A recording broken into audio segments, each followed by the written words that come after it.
اللي يصير؟ جايتنا تزور امها في رمضان، رايح المطار هي زوجها ولد خالته. يوم وصلوا الجوازات يقولون لها انت طوفي ولدك هذا ما يسافر، ياخذون طفل رضيع عمره 9 شهور يسحبونه من صدر امه. قعدت اتوسل الضابط واترجاه واقول له حرام، ليش ولدي ما يسافر معاي؟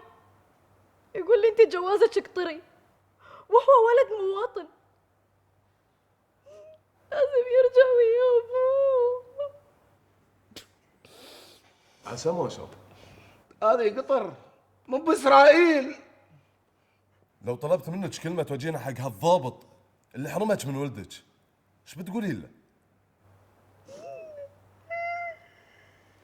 الكلمة مو بحق الضابط، الضابط موظف عبد مامور ينفذ أوامر.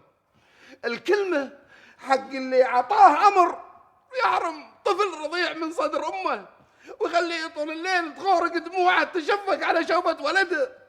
وين الرحمة؟ وين الإنسانية؟ كذي ديننا يقول؟ كذي ديننا؟ هذا قطع علاقات له قطع أرحام. هذه سياسة؟ هذه سياسة؟ هذه جريمة.